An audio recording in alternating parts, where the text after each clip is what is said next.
Olá, este é o Poder Entrevista. Eu sou Mariana Halbert, repórter no Poder 360 e vou entrevistar o professor de Direito da Fundação Getúlio Vargas, Evandro Menezes de Carvalho. Evandro é professor doutor de Direito Internacional na FGV e na Universidade Federal Fluminense e coordenador do Núcleo de Estudos Brasil-China da FGV Direito Rio. Foi professor visitante do Center for BRICS Studies da Fudan University e Senior Scholar da Universidade de Xangai de Finanças e Economia.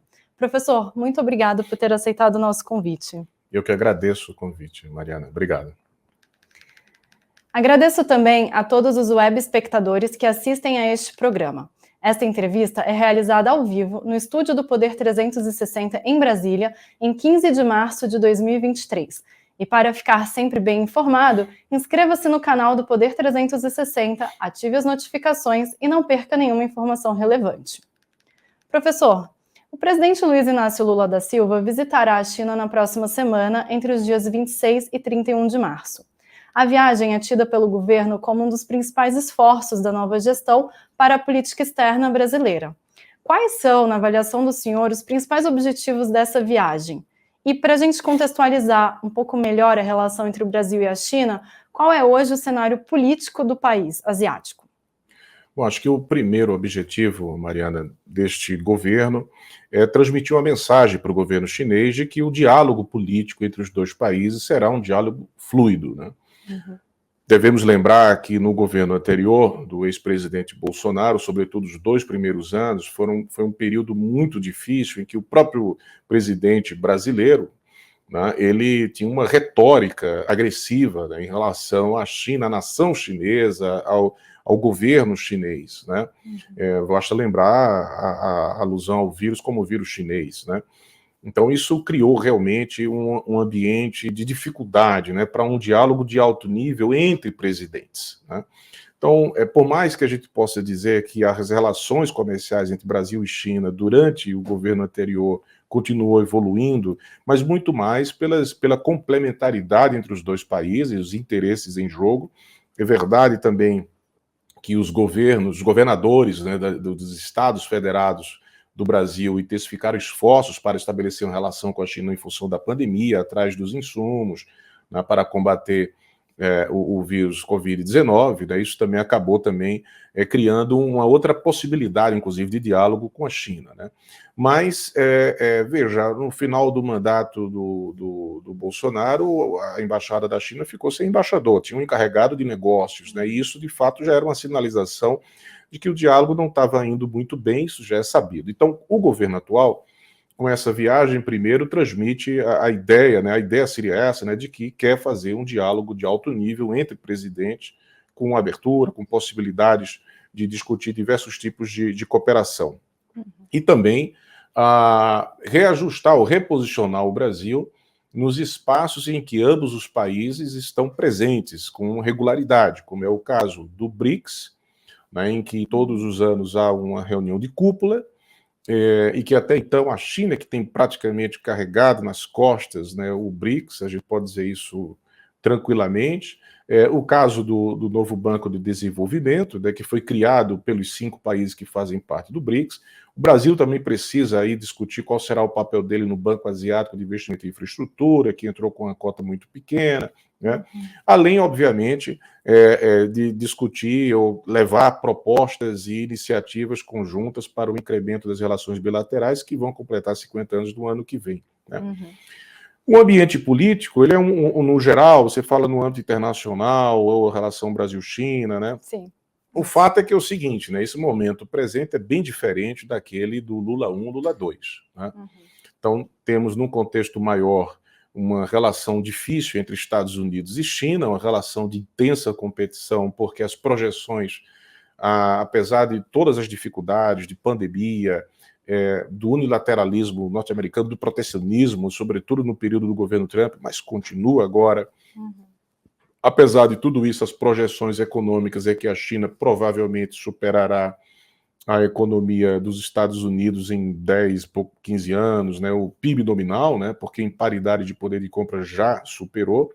Isso naturalmente gera um estresse muito grande para os Estados Unidos, porque pode ter um efeito simbólico imenso, né, para o mundo, né, a superação, né, do PIB nominal dos Estados Unidos, né, tem esse contexto da guerra da Rússia, Ucrânia / OTAN, que é outra situação também que gera um cenário complicado.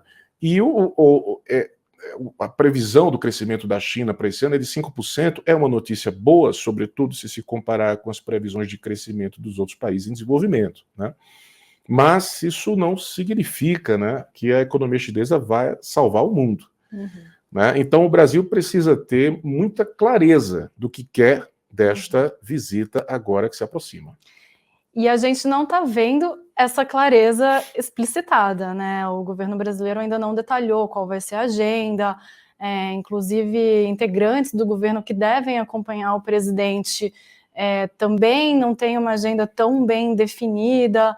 É um problema o governo brasileiro, o presidente Lula, fazer uma viagem tão importante, né, do ponto de vista geopolítico internacional e até mesmo do ponto de vista do início desse novo governo, sem ter uma clareza definida do que o Brasil quer nessa relação com a China? Eu concordo com você, eu acho que não há uma clareza, a agenda, a pauta não está posta de maneira muito clara para todos nós. É verdade também que é o início de governo, que talvez não tenha tido muito tempo para preparar essa agenda de uma maneira mais consistente, clara, pública, que fique claro para todos nós, né, quais são as prioridades do governo brasileiro. Tudo bem que está no início de governo, talvez aí tenhamos que dar um certo desconto. Mas é importante dizer o seguinte, o governo chinês, do presidente Xi Jinping, inicia seu terceiro mandato. Então é um governo que passou por Dilma, passou por Temer, passou pelo Bolsonaro, tem uma presença intensa de empresas chinesas aqui no Brasil, uma presença positiva do ponto de vista econômico, né? Então o conhecimento deles do mercado brasileiro, da legislação brasileira, né, do ambiente de comércio no Brasil é muito maior do que o nosso em relação à China. E o Lula enfrenta uma realidade bem diferente do período lá atrás, tanto interna quanto internacionalmente, né? No plano interno, são 4 anos o mandato dele, de um Brasil ainda numa situação econômica difícil, nas disputas internas politicamente, já não tem tanto aquele consenso, né? O Lula com aquele apoio popular de outrora. Então, são realidades bem distintas, né? O que exigiria exatamente um cuidado maior. Você não vai fazer uma viagem para o maior parceiro comercial do Brasil, que dá um superávit extraordinário para o Brasil, superávit, inclusive, que pode se reduzir com o tempo, né? E esse é um ponto que o Brasil deveria prestar muita atenção, né? Então, uma viagem dessa, para um parceiro dessa magnitude, exigiria um preparo melhor, né? E, além disso, me parece que não adianta querer milhões de coisas ou vir com expectativas extremamente altas sobre tudo. Me parece que era preciso, seria melhor, mais desejável, né, o Brasil enfocar algumas iniciativas ou projetos estruturantes para a economia brasileira, para ali fazer essa negociação com a China e que esses projetos ou iniciativas estruturantes, que sejam importantes para a população, para a economia do Brasil, para a sociedade brasileira, que elas também se comuniquem. Né? Mas isso não está claro. Né? Participamos de um evento agora há pouco de manhã, então uma pessoa do governo mencionou, né, que vão 200 empresários, são 200 empresários que vão por iniciativa própria, né? E também claro que isso simboliza o interesse brasileiro, mas não sabemos também quais são esses empresários, que setor, né? Então, quando você não tem uma agenda muito clara, você não permite, inclusive, que, por exemplo, um determinado empresário, uma empresa, enfim, de um determinado segmento, identifica ali uma oportunidade, um interesse do governo brasileiro para uma determinada área. Claro. Né? Então fica restrito a grupos que estão ali mais próximos, né, e dentro dessa agenda, participando dessa agenda. Né? Então isso é muito complicado. Naturalmente vai ser uma visita positiva diante de um governo passado que não desenvolveu bem a relação com a China como poderia, porque relação comercial, Mariana, é o piso. Né, da relação bilateral. Governo, né? Eu costumo dizer, mas obviamente não é uma comparação mais didática do que você ir no supermercado, pega o produto, comprou, pagou, você não precisa ter relação com caixa. Né? Claro que na relação comercial precisa da relação com os traders, que precisam ir na indústria, na fábrica, ver lá se o produto é qualidade ou não, ver toda a questão logística, tem que ter tudo isso. Né? Mas investimentos é um ponto importante. O Brasil está presente na China é um ponto importante. Inclusive, isso daria, né, uma maior complexidade à relação bilateral, o que é bom. Né? Então, a presença chinesa aqui no Brasil é bom para a nossa economia, e eles, obviamente, adquirem mais conhecimento sobre o Brasil, mas qual é nosso conhecimento a partir de uma vivência de mercado na China, até para poder a gente, nessas conversas e negociações com o governo, pleitear os nossos interesses, né? Das dificuldades legislativas, dos processos ali dentro, né? Da disputa de mercado, um mercado super difícil para ser disputado. E para completar, eu posso estar falando muito, me desculpa, Mariana, mas acho que é importante salientar isso, nessa oportunidade de estar aqui com você nesse estúdio maravilhoso, que é o seguinte: o Brasil também precisa redimensionar a sua política externa para a América do Sul, tendo em conta a China. Né? Então, a agenda de Mercosul, Unasul, que é muito cara ao governo Lula, ao seu ex-ministro das Relações Exteriores, Celso Amorim, né, que foi muito ativo no Lula 1, Lula 2, né? No Lula 3 o contexto é diferente, a presença chinesa da América do Sul é muito grande. Então, a China é um competidor formidável do Brasil, mas também pode ser um grande aliado para alguns projetos também que sejam importantes, né? Para esses projetos de integração em que o Brasil naturalmente assume também uma posição de destaque, em virtude do seu tamanho, da sua economia, da sua população. Então, veja, é uma agenda gigantesca, né? O lado chinês já está há muito tempo do governo, né? Provavelmente já sabem bem quais são as prioridades deles nessa relação com o Brasil, né? Vão ouvir, escutar o Brasil, ver o que é possível atender, né? Espero, né, que o governo brasileiro, ao longo do caminho, até chegar ao momento da reunião, desenhe melhor essa agenda, essa pauta, para atender os interesses brasileiros de maneira efetiva, num mandato que é só de 4 anos, num governo de coalizão. Entendi. E a eleição do presidente chinês Xi Jinping para um terceiro mandato pode favorecer a relação entre os governos brasileiro e chinês, tendo em vista todo esse contexto que o senhor acabou de trazer aqui para a gente? Eu acredito que sim, porque o curioso é que é o seguinte, né? No mundo em transe, né, com tanta dificuldade, terremotos, guerras, terremotos no sentido figurado da palavra, agora a gente está vendo essa crise dos bancos, né, nos Estados Unidos. A China tem uma vantagem hoje, que é um governo de continuidade. Independente da gente discutir aqui se isso é bom ou não, para a China isso é um problema que os chineses é que vão opinar, e eles é que vão decidir isso aí, pelo visto, a legitimidade do governo lá está garantida, né? Então é um governo que tem mantido uma política externa muito estável e criativa. Eu tenho dito muito isso, né? A política externa da China, ela hoje tem uma assinatura própria. Entendeu? Ao estilo chinês, como eles gostam de falar. Exatamente, né? Ao estilo chinês, exatamente, né? É o único país hoje do mundo, um país de economia relevante, que apresentou para o mundo projetos concretos, como é o caso da iniciativa Cinturão e Rota. Né? Agora, recentemente, uma organização internacional de mediação, né, que tem tido um papel muito efetivo na Organização das Nações Unidas, nas missões de paz, né, que tem lançado a iniciativa de desenvolvimento global para impulsionar a Agenda 2030, que ela cumpriu um papel importante ao erradicar a extrema pobreza, que lança a iniciativa de segurança global, né, o conceito de desenvolvimento de comunidade de destino comum, que é uma globalização à chinesa, né? Mas veja, tudo isso faz parte de um dicionário da diplomacia chinesa que tem ancoragem também em iniciativas concretas, né? É preciso que o Brasil entenda isso, né? Isso vem sendo desenvolvido pelo presidente Xi Jinping desde o primeiro mandato, quando ele começa com a questão do sonho chinês, para depois falar de um socialismo com características chinesas para uma nova era no segundo mandato, e agora no terceiro mandato fala da modernização socialista ao estilo chinês, né?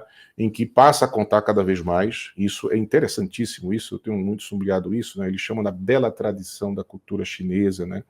Da fina tradição da China, quer dizer, você tem o conhecimento, a sabedoria chinesa que começa a se agregar, né, ao que a gente pode, ao que eles apresentam, né, na constituição do partido, do Estado, né, ao marxismo e as experiências concretas na prática. Essa que seria a grande contribuição do governo Xi Jinping, e que tem mantido essa diplomacia muito autoral.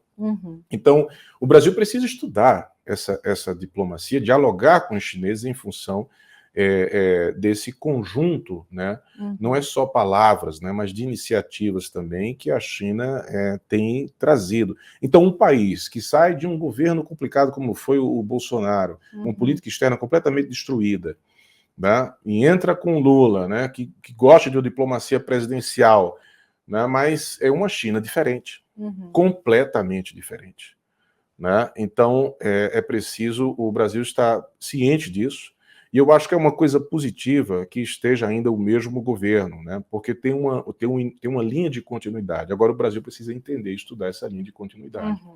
Que sabendo fazer isso, vai se beneficiar mais. E nesse contexto geopolítico, a posição do Brasil em relação à guerra entre Ucrânia e Rússia pode... qual que é a influência que ela pode ter nessa relação com a China? Vai ser uma pauta importante, por exemplo, da conversa entre os dois presidentes, ou tende a ser um assunto menor ali? Eu acho que vai ser uma pauta importante, né? Mas o Brasil não é um ator decisivo nisso aí, né? Obviamente, é muito desejável e importante que o Lula tenha assumido um discurso em defesa da paz. O fato do Brasil ter condenado a invasão da Rússia na Ucrânia, isso era uma questão até óbvia, né? Houve uma invasão mesmo. Só no comecinho lá atrás, quando o Putin entra em Donetsk e Lugansk, né? Que ali teriam declarado a própria independência, que ali ficou uma zona cinzenta, né, se seria um país, porque ele podia dizer o seguinte, não, eu, na verdade, entrei aqui em cooperação com um país independente que eu reconheço. Mas depois ele entrou na Ucrânia, aquilo, de fato, é uma violação do direito internacional do território, né? E por mais que isso não se justifica, mas isso se explica.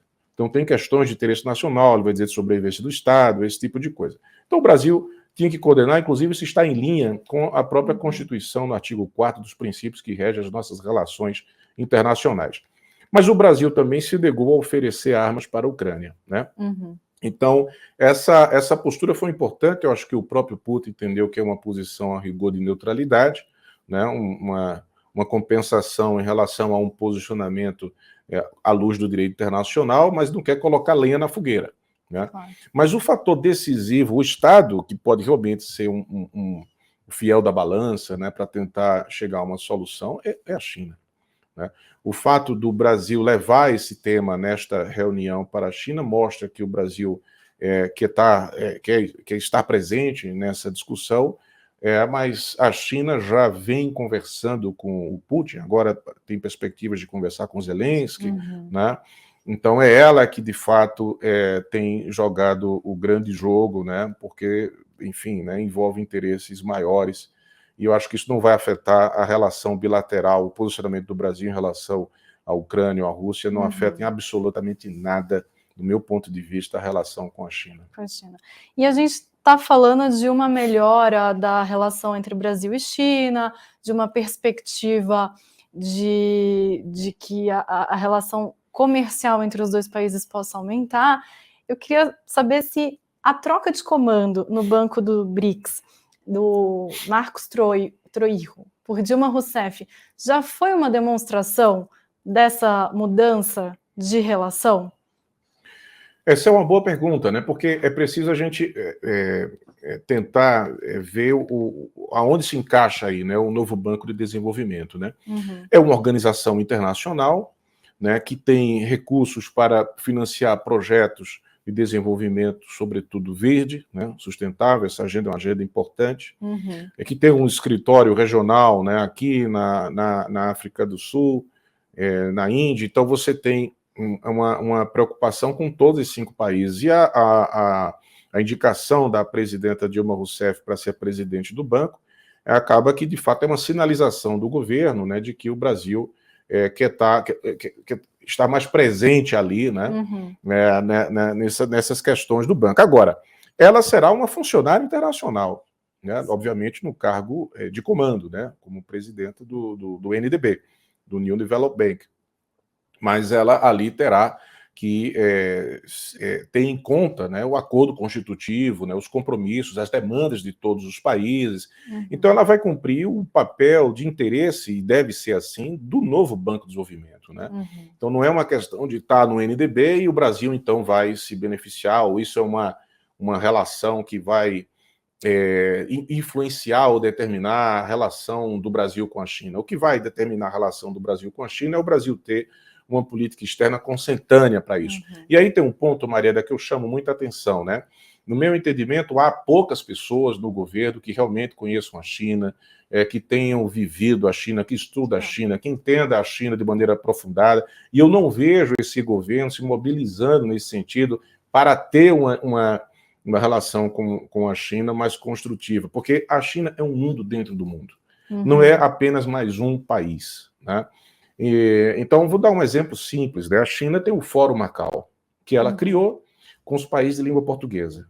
O Brasil nunca deu muita bola a isso. Não é muito importante o Fórum Macau, mas enfim, inclusive a gente poderia trabalhar mais o tema Macau, né? Com essa questão da língua portuguesa como um componente ali de construção de uma relação com a China, que, por exemplo, distinguiria o Brasil diante das outras parcerias que a China tem com os países de língua hispânica. Né?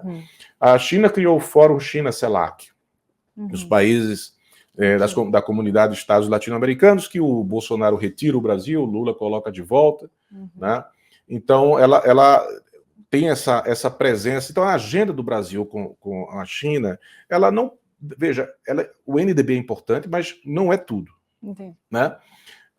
Então, esse é um ponto que precisa ser mencionado. O segundo é o seguinte: é a segunda vez que isso acontece no banco pelo lado brasileiro, né? Porque é bom lembrar que o antigo vice-presidente Paulo Nogueira Batista também foi saído. Sim, é verdade. Né? Então agora, aí entrou no lugar dele o Marcos Troijo. Sim. Agora o Marcos Troijo é saído para entrar Dilma. Né? Então, assim, as sinalizações do Brasil, nesse contexto maior, não são sinalizações boas nesse quesito, sabe? Me preocupa um pouco isso, né? Esse tipo de mudança, né, que tem ocorrido em função do sabor dos ventos políticos no Brasil. Né? Então é importante que, enfim, eu torço que a presidenta Dilma faça uma boa gestão no NDB, obviamente dentro dos projetos, do objetivo institucional da organização internacional. Mas, volto a dizer, a relação com a China ela é muito mais complexa, deveria envolver muito mais atores, porque a China trabalha assim, viu, Mariana? Governos, empresas e universidades, elas cooperam muito. As universidades chinesas fazem diplomacia acadêmica de uma maneira muito intensa, convidando professores, autoridades para palestrar. Né? Aqui no Brasil, esses segmentos dialogam muito mal entre eles. Né? Então, há muita dificuldade em relação a isso. Eu até sinto muito isso, né? Eu assim, aqui no Brasil, para mim, me permita falar isso, né? É impressionante como a universidade, os professores, tudo são deplorados, né? Aqui no Brasil, né? São ignorados completamente, né? Mas eu quero dizer o seguinte: na China não são. Né? Eles respeitam muito, né, os centros de pesquisa, os professores, escutam, conversam. Isso é a base do que eles chamam de desenvolvimento científico, que foi lançado pelo Deng Xiaoping depois que o Mao Zedong morreu, né? E foi um recado que ele estava dizendo, trocando aqui em miúdos, né, para mais ou menos dizer o seguinte: a gente não vai tomar decisões com base em ideologia, mas com base em ciência. Né? E a China tem se tornado um estado da eficiência, cada vez mais. Utilizando de Big Data, inteligência artificial. Então vai ser muito difícil, né, competir com um país que tem, de fato, caminhado nessa direção, né, de uso de muita ciência, muita tecnologia, para reduzir, né, os desperdícios, reduzir a desigualdade. Inclusive, esse é o discurso do governo de prosperidade comum, porque não adianta você aumentar o PIB e aumentar as pessoas bilionárias, melhora a situação do pobre, mas aumenta também os bilionários. Então, o que a China faz é tentar reduzir essa desigualdade, né? E criar uma grande classe média. Hoje ela tem 400 milhões de pessoas na classe média, a meta é chegar a 800 até 2035. Isso é um mercado consumidor impressionante. Ainda mais tendo em vista o tamanho da China. Né? Exatamente. Então exato. Então não é o NDB. Entendi. Né? E outra coisa, e o Brasil precisa saber o que quer. Né? A gente quer construir trem-bala? Não quer. Né? O NDB pode ser um financiamento importante. Né? Quais são os projetos de desenvolvimento verde que o Brasil poderá? Né? Então, se não sabe o que quer, nem o NDB, o Banco de Desenvolvimento, vai resolver o problema do Brasil de ter um projeto de desenvolvimento mais estruturado. E pegando desse gancho, a China, como a gente já tem falado, é o principal parceiro comercial do Brasil, mas ainda compra basicamente produtos de pouco valor agregado. Né? O Brasil exporta muitos produtos manufaturados. Há espaço para o Brasil exportar produtos mais complexos, de maior valor agregado? Ou, diante disso que o senhor tem falado, né, a China está se desenvolvendo tecnologicamente, buscando ampliar essa competitividade mundial. Como que o Brasil pode se posicionar também em relação a isso? Aí um tema muito bom, né? Porque, bom, primeiro é o seguinte, né? A pauta de exportação nossa é mais de commodities, né? Soja, minério, né? Petróleo, né? Isso. E a pauta de exportação chinesa para o Brasil é que é bastante diversificada com produtos de valor agregado, né? Quando o Brasil, essa é uma pauta, uma reclamação, vamos dizer assim, do Brasil com a China é antiga, né? De dizer para os chineses, olha, a gente gostaria de diversificar a nossa pauta de exportação, né? Tá, aí os chineses dizem para a gente, tá bom. Então o que é que vocês têm aí de valor agregado, de boa qualidade e barato? Né? É complicado. Então, na verdade, para resolver essa questão, a gente precisa resolver com política pública interna, doméstica, né? De uma industrialização, sobretudo com investimento em tecnologia. Veja, eu estive agora há pouco na China num programa do Ministério do Comércio sobre cross-border e-commerce. Né? O Jack Ma do Alibaba, ele quer que qualquer produto do Alibaba chegue em qualquer lugar do mundo em 72 horas. Então, é uma questão de logística importante, mas o processamento desse produto, tudo lá, onde é que vai ser, entendeu? Então, existe uma mudança em curso, né, no mercado muito grande, obviamente essas plataformas acabam ajudando, vários atores entrando nesse mercado, sendo favorecidos por essa plataforma que oferece a logística, né, que pode mudar também o cenário, né, ainda mais a emergência da inteligência artificial, a gente ainda, enfim, tem que analisar qual seria o impacto disso. Essa é a agenda que o Brasil poderia enfocar na relação com a China, né? Inclusive, o Brasil precisa saber qual é a sua contrapartida nessa relação com a China e poderia fazer cooperações, como a China fez no passado, com as diversas joint ventures, né? E hoje ela fabrica de tudo, até avião. Né? Mas, na verdade, enfim, qualquer país que tem tecnologia espacial pode fabricar o que quiser, né? Mas, enfim, ela foi uma política interessante, né? Então, acho que o Brasil poderia enfocar um pouco isso, né? Mais a parte de tecnologia na relação com a China, ver em que medida esse superávit que o Brasil tem pode ser revertido, uma parte dele, nos investimentos nessa área de tecnologia. O Brasil tem um potencial grande, acho que isso também resolveria um problema muito interessante, né, do Brasil litorâneo, né? Dos investimentos também para centros de pesquisa importantes, que podem ser utilizadas essa tecnologia de inteligência artificial, por exemplo, na área da saúde, né? E incrementar a nossa tecnologia nessa área também. Acho que esse é um ponto importante, né, na cooperação bilateral com a China, independentemente de continuar, e essa vocação do Brasil das commodities. Acho que é uma vocação, e o Brasil não é uma questão de substituir. Né? Claro, a questão é complementar. E o que pode se fazer, então, com esse superávit para gerar outras oportunidades e parcerias que seja bom para o Brasil. Agora, a gente falando de superávit, né, os dados do ano passado, de 2022, mostram que, embora o Brasil tenha aumentado as exportações para a China, o superávit entre os dois países diminuiu um pouco por causa do aumento das importações chinesas. Né? Há um risco de o Brasil perder esse superávit para a China se não fizer, por exemplo, esse investimento em atrair tecnologia, em tentar ampliar essa relação, né? Eu digo, olhando para o futuro. Esse risco existe, ele é real. Né? Depois da pandemia, todos os países se preocuparam em não ter somente um único fornecedor sobre tudo. A China também. Né? Então, hoje ela tem vários fornecedores de soja, ela começa a investir também em soja, está tendo recorde de produção de grãos. Né? Então, a tendência, Mariana, no meu modo de ver, é que a China reduza, né, vamos dizer, essa dependência, entre aspas, né, das commodities brasileiras. Então, esse papo que às vezes eu vejo em algumas pessoas do agronegócio do Brasil, a China depende da gente, então logo a gente pode até tratar mal a China, né, como foi tratado no governo anterior, olha, vai pagar um preço muito alto se continuar com essa postura, né.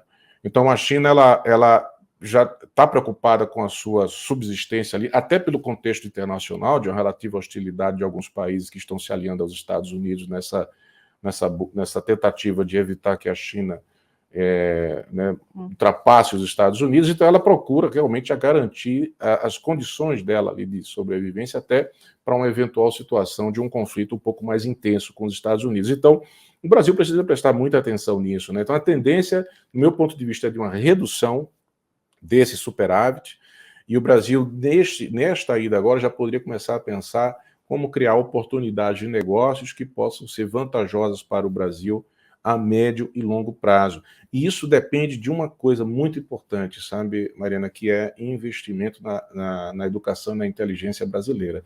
Se não fizer isso, nós vamos ser engolidos, não só pela China. Mas a educação sempre foi um gargalo do Brasil, né?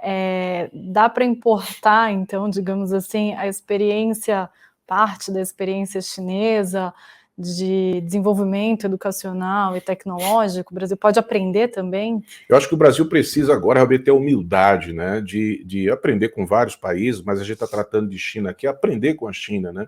Ora, de 100 países, das 100 melhores universidades do mundo, a China hoje emplaca 10 ou 11, né? A Fudan é uma delas. O Brasil só tem uma entre as 200, que é a USP, deve estar na posição de 100ª, 90ª, alguma coisa, né? Então a China fez alguma coisa certa, e essa alguma coisa certa chama-se muito investimento, né? Muito investimento que gerou resultados também, né? Para o país, para as universidades, para a educação como um todo, né? E aí não basta também apenas, esse é o ponto, né, que eu vejo na China, né? Quando, não basta, por exemplo, você abrir uma escola, né? A China, quando abre uma escola, ela pensa... Tem uma coisa interessante que é o seguinte, tudo na China é muito sistêmico, né? O pensamento chinês, ele é sistêmico. Ele não vai pensar apenas a parte. Ele está pensando naquela parte junto com as outras partes que vão formar um todo, né? Então, por exemplo, não é só abrir uma escola. Você precisa entender como é que vai ser o trânsito ali, se vai ter estrada, se vai conectar, como é que o pai vai chegar no trabalho, a mãe e tal. Então, é todo um sistema em torno daquilo ali. Não adianta só aumentar o salário do professor, que é uma coisa importante, né? Você precisa também ter toda uma estrutura que favoreça os trabalhadores, as pessoas que estão ligadas naquele universo escolar. A China está fazendo isso cada vez de maneira avançada dentro do conceito de cidades inteligentes, né? Então, acho que esse é um grande desafio aí para que o Brasil poderia aprender também com a China, né? Ela conectou o país inteiro através dos trens-bala, entendeu? Então hoje você vai a qualquer lugar da China com trem-bala. Pequim a Xangai é 4 horas e meia de trem-bala, é uma distância mais ou menos Rio-Fortaleza, tá? Trens pontuais, rápidos, você pode... São 4 horas e meia de trem-bala, você pode colocar um copo d'água ali em cima ali do negócio, não vai derramar, não treme, você... né? Então, e com isso, ela fez o quê? Ela, vamos dizer assim, ela espalhou a população. Obviamente, está mais concentrada no leste, né? Mas seria pior se não tivesse isso. Né? E o processo do nosso desenvolvimento é muito desorganizado aqui no Brasil, né? Até porque não é possibilidade de você morar em outros lugares se não for ali, né? Por conta de uma questão da infraestrutura. Isso envolve o quê? Investimento em educação também, né? Olha, uma coisa interessante, eles até vão abrir uma faculdade agora para comunicadores de rede social, uma coisa assim, e começar a regular também isso, tá? Não é qualquer pessoa que pode, por exemplo, falar em nutrição sem ter formação em nutrição. Né? Que é uma discussão complexa. A discussão complexa e tal. Então você tem um Estado que planeja, né, que gera uma competição dentre os atores que são relevantes. Então, uma pessoa não tem nutrição, não vai falar de nutrição, mas entre os nutricionistas eles vão lá, nas redes sociais, competir por espaço, relevância, etc, etc. Né? Enfim, então tem vários assuntos que eles estão ingressando, inclusive por estarem na fronteira da tecnologia, eles também estão regulando isso. Então, naturalmente, a gente acaba tendo que discutir também isso, né? Essas tecnologias novas que a China que ela está criando também vêm com padrões próprios, né? Então, qual é o impacto disso? A gente precisa também estudar. Então, enfim, acho que é tempo de ter um diálogo realmente denso e aprender com ela com a educação. Só um comentário. Eu estive lá 3 anos nas universidades, como você mencionou, é impressionante a quantidade de professores e alunos estrangeiros, de todos os lugares do mundo, e sobretudo África e Ásia. Né? Então, assim, eu vi muito mais estrangeiros lá, circulando nas universidades, né, do que vejo aqui no Brasil. É verdade. E, professor, a economia verde é hoje algo que interessa muito a China? E esse tema pode ganhar importância na relação entre o Brasil e a China, principalmente a partir dessa visita também, já que a questão do meio ambiente foi colocada pelo presidente Lula como uma das suas principais políticas, né? Uma das suas principais, um dos seus principais nortes do seu novo governo. Eu costumo perguntar para os meus alunos assim, eu falo para eles assim, qual é o estado brasileiro mais rico, né? Todo mundo vai falar São Paulo. Eu digo não, onde está a Amazônia. Né? E é impressionante porque nós não conhecemos, né, essa nossa riqueza, o potencial dessa nossa riqueza em todos os sentidos, inclusive do ponto de vista cultural, né? Do conhecimento que está ali, né, reservado ali com os povos originários, né? Essa é uma agenda que, inclusive, posiciona o Brasil no plano internacional. Sem a Amazônia, o Brasil não é nada. Tá? No âmbito internacional, não vai ter a relevância que ele tem hoje. O mundo se preocupa com a questão climática, ambiental, e o Brasil é um ponto-chave justamente por conta disso, né? Ora, quando a gente olha para a China, é muito interessante, né? Isso já aconteceu na Inglaterra no período da industrialização dela lá atrás, né? A China, ela começa um processo de desenvolvimento aceleradíssimo a partir do final da década de 70, né? A China naquela época era o Nordeste brasileiro naquela época, né? Então é como se o Nordeste brasileiro em 40 anos tivesse se tornado na segunda maior economia do mundo. Esse processo, muito acelerado, ele vai deixando alguns vazios no meio do caminho. Né? Porque você não tem como fazer esse processo se dar de uma maneira integral em tudo. Né? Você desenvolver absolutamente tudo muito rápido, não é só as cidades de concreto, né? Mas tudo, né? O conhecimento, a estrutura, a cultura, a cidade social, a educação, tudo, né? Tudo muito rápido, né? Esse desenvolvimento da China. E aí o que acontece? Eles poluíram o país. Né? Cortaram na carne. Né? Você teve trabalhadores, vamos dizer assim, com modelo, né, de escravidão, exploração, né, muito grande. Né? Só que agora estão fazendo um caminho inverso, pelo grau de desenvolvimento. Né?